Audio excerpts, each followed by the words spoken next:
Augusto Pinochet ruled Chile with absolute authority from 1973 to 1990, presiding over one of Latin America's most controversial regimes. But this video isn't about the dictator himself. It's about the 5 people who inherited his name, his wealth, and the complicated burden of his legacy, his children.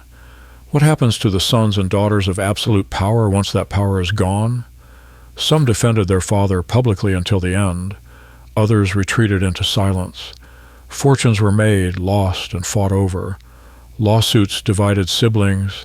Memoirs revealed fractures beneath the surface of family loyalty. And through it all, the Pinochet name carried weight, sometimes as a shield, sometimes as a curse. This video will not re-litigate the dictatorship or its crimes. Instead, it will trace what became of Augusto Pinochet's children themselves: Inés Lucía, María Verónica, Jacqueline Marie, Augusto Osvaldo, and Marco Antonio. 5 lives shaped by privilege and isolation, forced to navigate a world where their father's reputation defined everything about how they were seen. Let's begin. Augusto Pinochet married Lucía Hiriart in 1943 when he was a young army officer with modest prospects. Together, they built a family rooted in military discipline and absolute loyalty. Inside the Pinochet home, hierarchy was paramount. Lucía managed the household with precision, overseeing the children's education and social development while Augusto advanced through the military ranks. The family valued discretion, obedience, and unity above all else. These weren't abstract principles, they were enforced daily. The children grew up understanding that the family came first, that their father's authority was unquestionable, and that the outside world was not to be trusted. This structure would hold for decades, shaping how each child understood their place in the world and their relationship to power. Growing up during a dictatorship is not like growing up anywhere else. For the Pinochet children, privilege came with profound isolation. They attended elite schools but were surrounded by security. They lived in luxury but couldn't move freely. Friendships were scrutinized. Travel required precautions.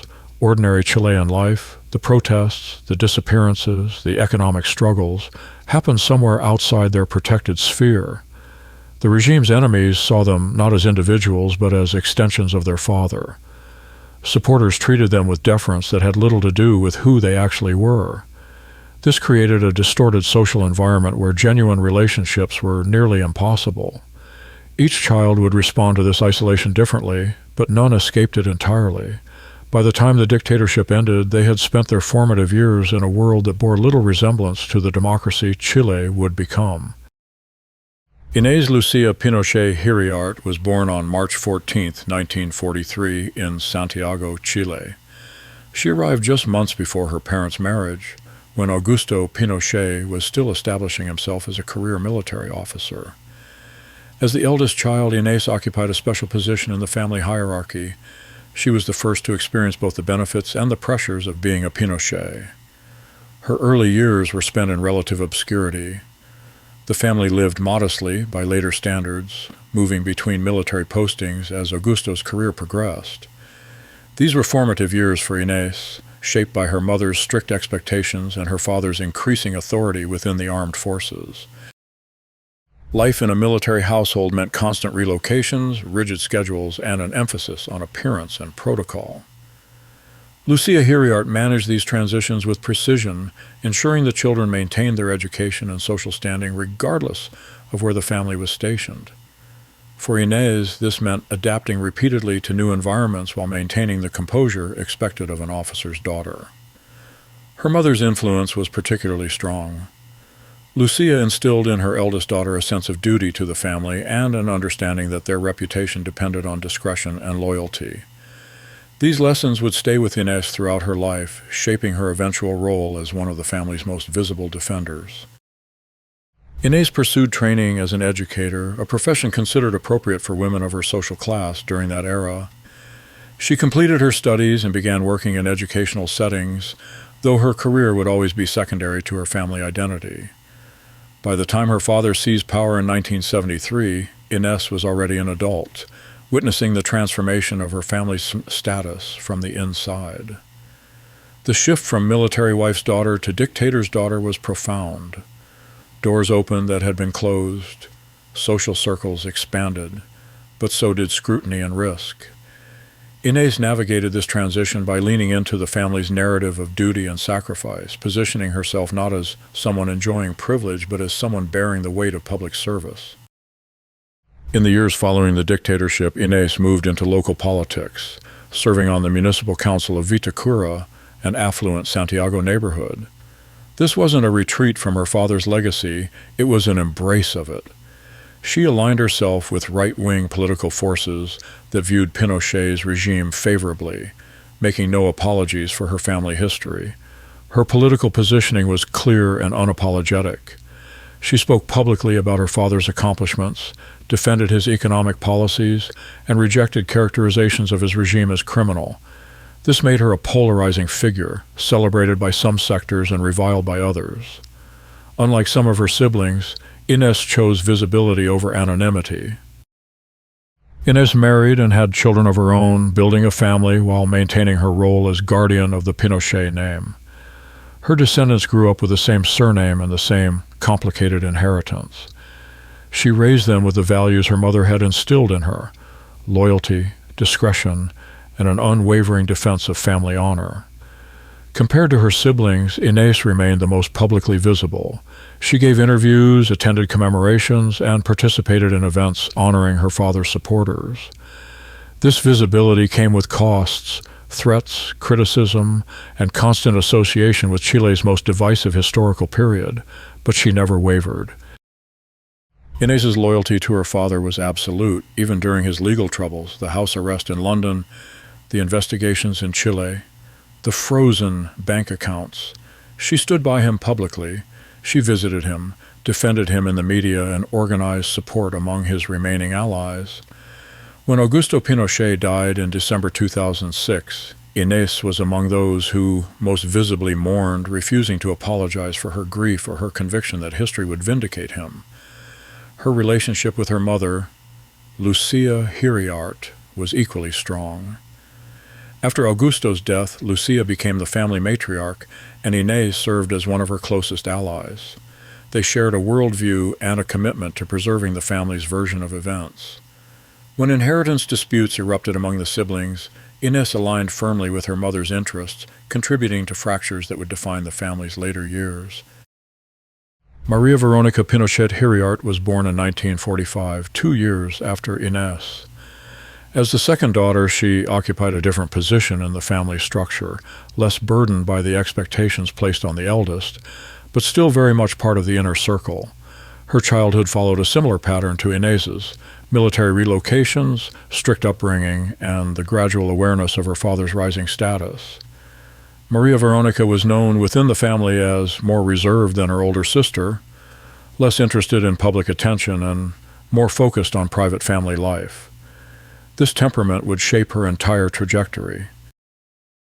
María Verónica's teenage years coincided with the lead-up to the 1973 coup. She witnessed the political turmoil of the early 1970s from within a military household increasingly committed to overthrowing Salvador Allende's government. By the time the dictatorship was established, she was entering adulthood, old enough to understand what was happening, but young enough to accept it as normal. During the dictatorship years, she moved within Chile's elite social circles, groups that benefited from the regime's economic policies and shared its political orientation. These were not neutral spaces. They were communities that actively supported the government and profited from its stability. María Verónica's social life was inseparable from her political environment.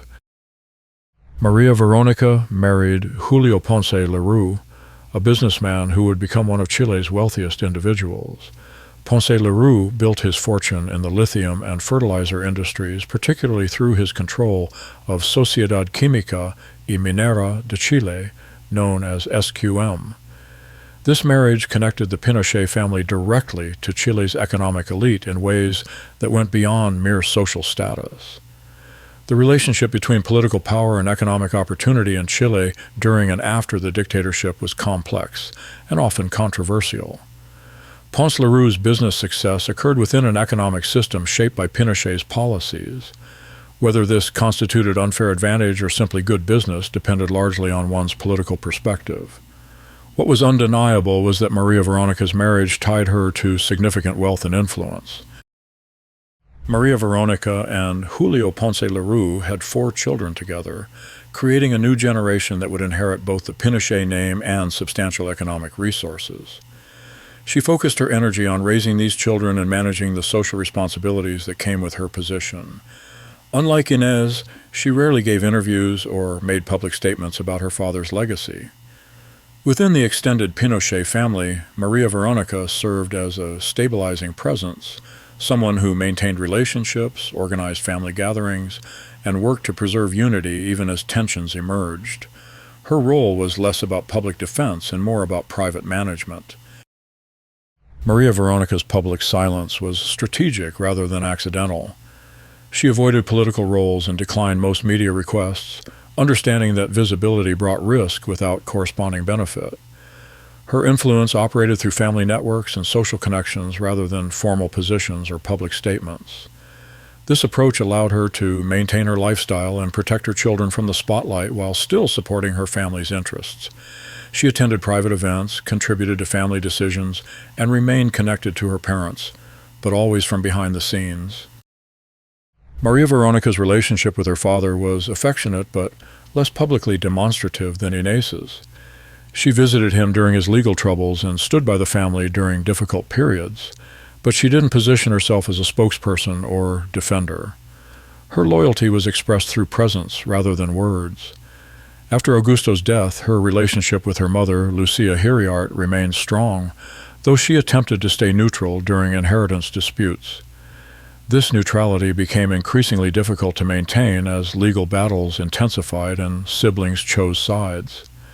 Maria Veronica's position within the family hierarchy, important but not dominant, reflected her lifelong approach: influence without visibility, power without exposure.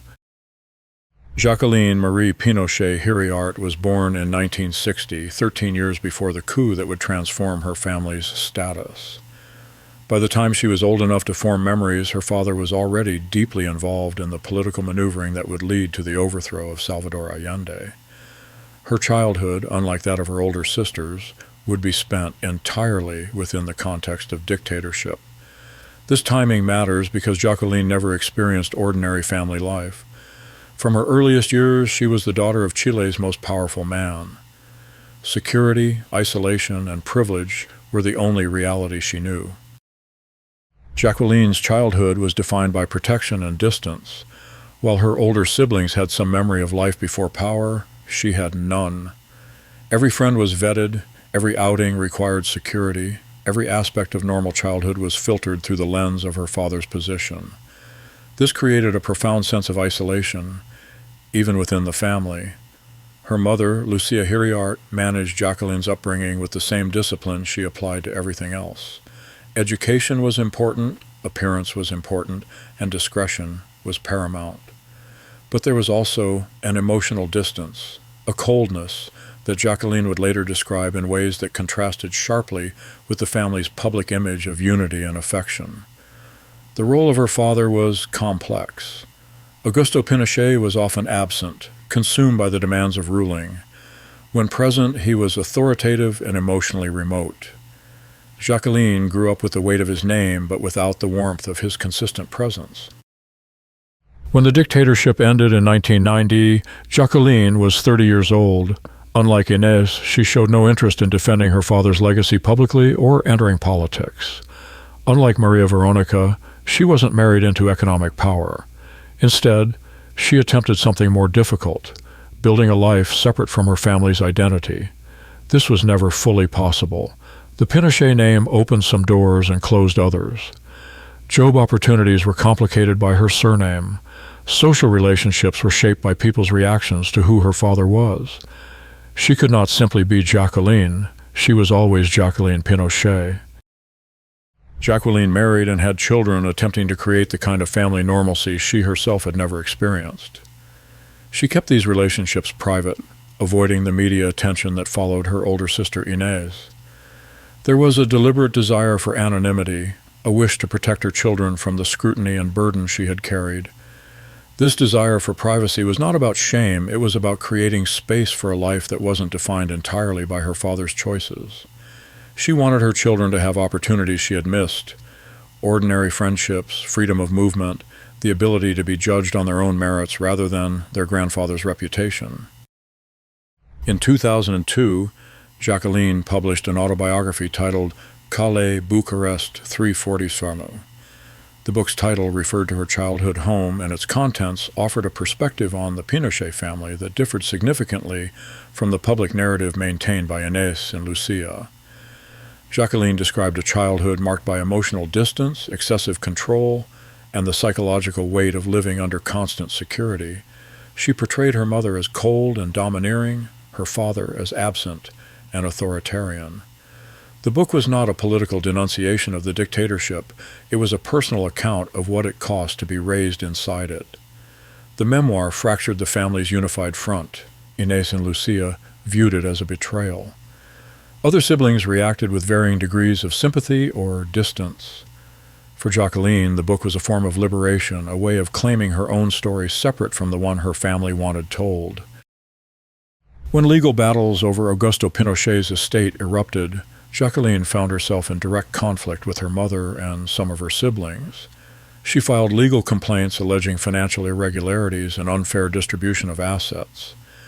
These weren't abstract legal maneuvers. They represented deep personal grievances about favoritism, control, and the ways power had operated within the family. The inheritance disputes revealed what the public facade had hidden. The Pinochet family was not a monolith. There were alliances and rivalries, favored children and overlooked ones, competing versions of family history and competing claims on family resources.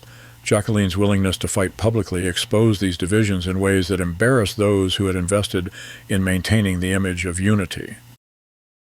Jacqueline's relationship with her father was complicated. She had loved him as a daughter, but had also felt the cost of his choices in ways her older siblings hadn't. She was too young to have had an adult relationship with him before power, and too aware to idealize him after it ended. When he died, she mourned, but her mourning was mixed with anger and disappointment. Her relationship with her mother was more clearly strained. Lucía Hiriart's control over the family continued long after Augusto's death, and Jacqueline increasingly positioned herself in opposition to that control. The inheritance battles were financial, but they were also symbolic, a rejection of the hierarchy that had defined her entire life. Of all the Pinochet children, Jacqueline came closest to publicly questioning the family's legacy, not through political statements, but through personal honesty about what it had cost to live inside that legacy. Augusto Osvaldo Pinochet Hiriart was born in 1956, the first male child after 3 daughters. In a family steeped in military tradition and patriarchal values, his birth carried particular significance. He was named after his father, Augusto Osvaldo, a choice that reflected the expectations placed upon him. As the eldest son, he would inherit not just wealth, but the responsibility of carrying the family name forward in a male line. His early years coincided with his father's rise through the military ranks. By the time Augusto Osvaldo was a teenager, his father had orchestrated the coup and established himself as Chile's dictator. The younger Augusto grew up not just in privilege, but in the expectation that he represented the future of the Pinochet legacy. Augusto Osvaldo's education and upbringing were designed to prepare him for leadership. He attended elite schools and was exposed to the military and business networks that supported the regime. Unlike his sisters, whose roles were more socially defined, Augusto Osvaldo was being groomed for positions of actual power, whether in business, military, or politics. During the dictatorship years, he moved comfortably within Chile's ruling circles. He had access to opportunities that went beyond mere privilege, introductions to influential figures, business partnerships, and the kind of insider knowledge that could be converted into wealth. His status as the dictator's son opened doors that would remain closed to most Chileans for generations. As a young adult, Augusto Osvaldo became involved in business ventures with connections to military circles and regime-linked enterprises. The exact nature of these activities was often opaque, but the pattern was clear. His career advanced through networks built around his father's power. He also maintained connections to military institutions, though he did not pursue a formal military career like his father. Instead, his role was more hybrid, someone who operated at the intersection of business, politics, and military influence without being formally attached to any single institution. In the mid-1990s, after the dictatorship had ended, Augusto Osvaldo became embroiled in a scandal known as the Pinochet affair. The controversy centered on checks worth approximately $3 million issued from military accounts to Augusto Osvaldo and deposited in his personal accounts. These funds were allegedly diverted from the Chilean army during the period when his father still commanded it. The scandal raised fundamental questions about corruption, abuse of power, and the enrichment of the Pinochet family at public expense. Investigators sought to determine whether the funds were legitimate payments or embezzled public money. The affair became a symbol of the broader allegations that the Pinochet family had used state resources for personal gain. Augusto Osvaldo denied wrongdoing, and legal proceedings dragged on for years without definitive resolution. The case was eventually closed in 2005 without criminal convictions, though civil claims continued, regardless of the legal outcome. The scandal damaged the family's reputation and provided ammunition to those who argued that the Pinochet regime had been fundamentally corrupt. In later years, Augusto Osvaldo made occasional public appearances defending his father's legacy. He gave interviews portraying the former dictator as a patriot who saved Chile from communism and chaos. These statements were carefully calibrated, emphasizing economic achievements and anti-communist credentials, while avoiding discussion of human rights violations. His defense of the family was more muted than Inés's, but more public than María Veronica's. He occupied a middle position, willing to speak when necessary, but preferring to let others carry the burden of public advocacy. This approach reflected both strategy and personality. He was protective of the family legacy, but uncomfortable with the scrutiny that came with defending it. Augusto Osvaldo married and had children, creating another generation that would carry the Pinochet name. He raised his children with an awareness of their family history, but also with an understanding that Chile had changed.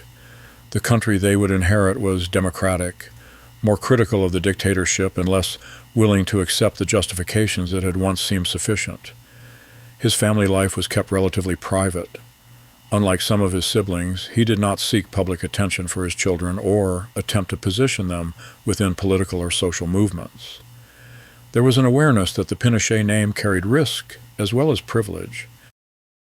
Augusto Osvaldo's relationship with his father was shaped by the expectations placed on him as the eldest son and namesake. There was pressure to succeed, to prove worthy of the name, to carry forward the family's legacy in ways his sisters could not. Whether he lived up to these expectations was a matter of interpretation. After his father's death, Augusto Osvaldo maintained a close relationship with his mother, Lucía Hiriart. He supported her during legal battles and family disputes, positioning himself as one of her primary allies. In inheritance conflicts, he aligned with his mother's interests, contributing to the fractures that divided the siblings. The favored son narrative was both blessing and burden. It brought privilege, but also the weight of expectation. It granted access, but also scrutiny. Augusto Osvaldo's life was defined by the attempt to live up to a legacy that could never be fully escaped or fully embraced. Marco Antonio Pinochet Hiriart was born in 1962, the youngest of the 5 children. By the time he entered the world, the family dynamics were already established. Older siblings had defined their roles, and the household operated according to patterns set by Lucía Hiriart's management and Augusto's authority. Marco Antonio's childhood was spent entirely during his father's dictatorship. He was 11 years old when the coup occurred and 28 when the regime ended. His entire youth unfolded within the protective bubble of absolute power. This meant he experienced maximum privilege with minimum exposure to ordinary Chilean life. Growing up as the youngest child and second son, Marco Antonio was simultaneously protected and overshadowed. He benefited from the same elite education and social advantages as his siblings, but he also occupied a less prominent position in the family hierarchy. He was not groomed for leadership like Augusto Osvaldo, nor expected to defend the family publicly like Inés. This position had advantages. Marco Antonio could enjoy privilege without bearing the full weight of expectation. He could access opportunities without constant scrutiny, but it also meant he developed a dependence on the family structure that would prove difficult to navigate when that structure began to fracture. As an adult, Marco Antonio did not pursue political office or high-profile careers. Instead, he became involved in the financial management of family assets. This role was less visible than political positions, but potentially more significant in practical terms. Managing the Pinochet family's wealth, acquired through both legitimate and controversial means, required discretion, financial knowledge, and loyalty. The exact scope of his activities remained largely private, but his involvement in family finances placed him at the center of decisions about money, property, and the distribution of resources. This would later become relevant during inheritance disputes and legal investigations. In the 2000s, Marco Antonio became subject to legal scrutiny related to the Riggs Bank scandal. This investigation centered on secret bank accounts held by Augusto Pinochet at Riggs Bank in Washington, D.C., which contained millions of dollars that investigators suspected came from corruption or embezzlement during the dictatorship. Marco Antonio's name appeared in connection with some of these accounts and related financial transactions. Prosecutors investigated whether he had helped his father hide assets, evade taxes, or move money obtained through illegal means. The allegations were serious and carried potential criminal penalties. Like many legal cases involving the Pinochet family, these investigations were complex, politically charged, and slow-moving. Some cases resulted in settlements or fines, others were dismissed or remained unresolved. Marco Antonio maintained his innocence, arguing that he had simply managed legitimate family finances. The media attention around these investigations was intense. Marco Antonio, who had spent most of his life avoiding the spotlight, suddenly found himself identified in headlines as a potential accomplice to financial crimes. The experience was jarring and contributed to his increasing desire for privacy. Marco Antonio married and had children, though he kept these relationships more private than even his relatively discreet siblings. There were few public photographs, minimal media coverage, and a deliberate effort to shield his immediate family from association with the broader Pinochet narrative. This protective instinct was understandable. By the time his children were growing up, Chile had changed dramatically. The dictatorship was history, its crimes were documented, and the Pinochet name carried baggage that could affect education, employment, and social relationships. Marco Antonio understood that his children would face challenges his parents could never have imagined. When inheritance battles erupted after Augusto Pinochet's death, Marco Antonio found himself in conflict with several siblings, particularly Jacqueline. Disputes centered on allegations of unfair distribution, hidden assets, and favoritism in how Lucía Hiriart managed the estate. Marco Antonio's position in these conflicts was complicated by his role in managing family finances. Some siblings suspected he had insider knowledge about hidden assets or had benefited disproportionately from financial arrangements. Others defended him, arguing that he had simply performed the tasks asked of him by his parents. The legal battles revealed deep fractures.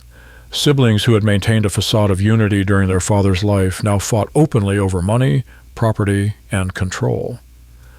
Marco Antonio was caught in the middle, accused by some, defended by others, and increasingly isolated as the conflicts intensified.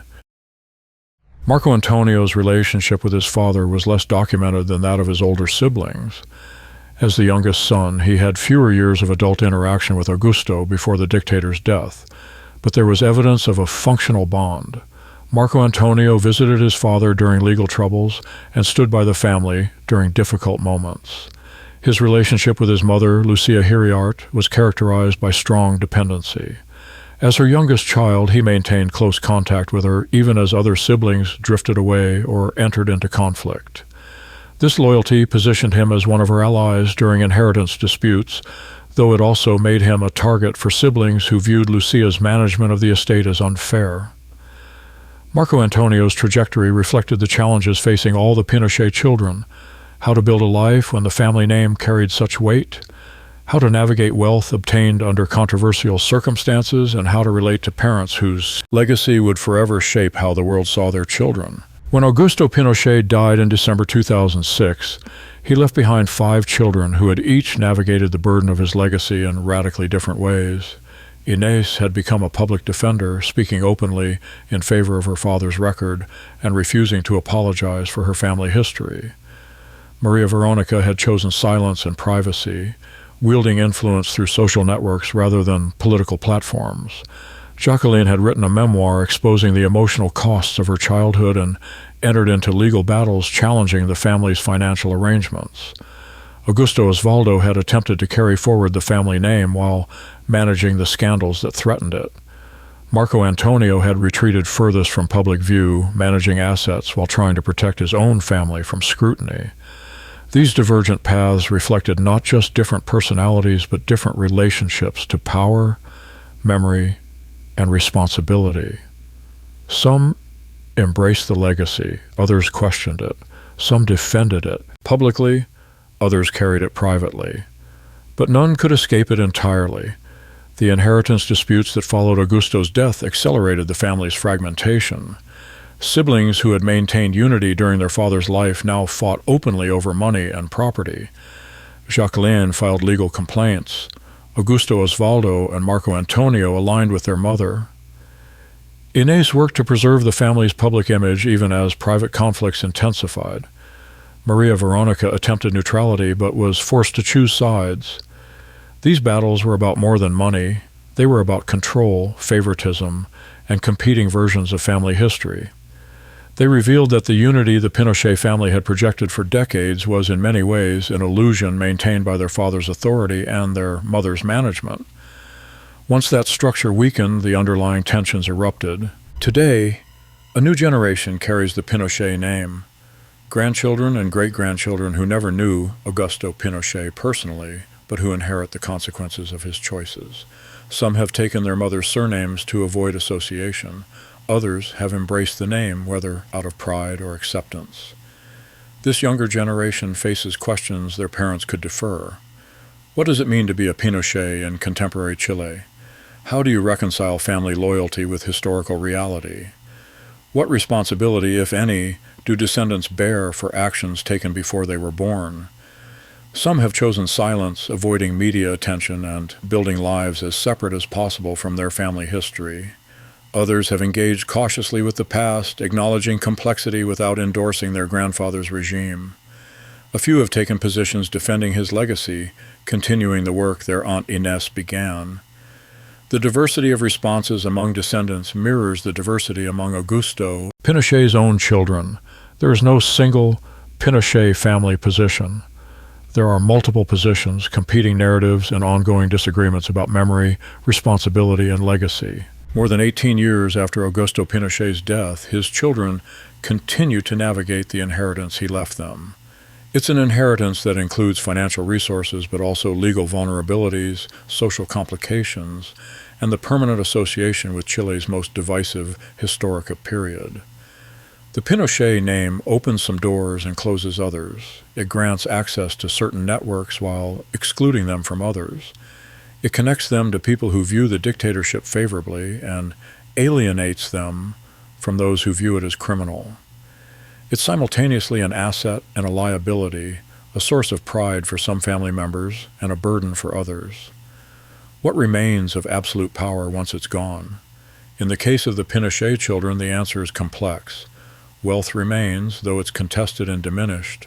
Social status remains, though it's compromised.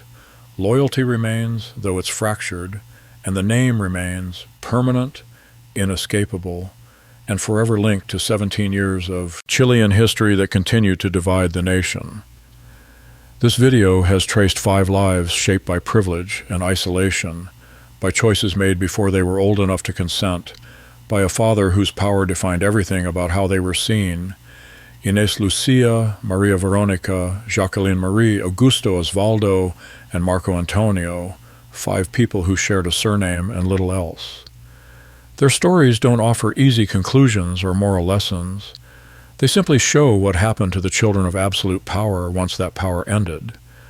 Some defended it, some questioned it, some profited from it, Some struggled under its weight. All of them lived lives marked indelibly by a legacy they could neither fully embrace nor fully escape.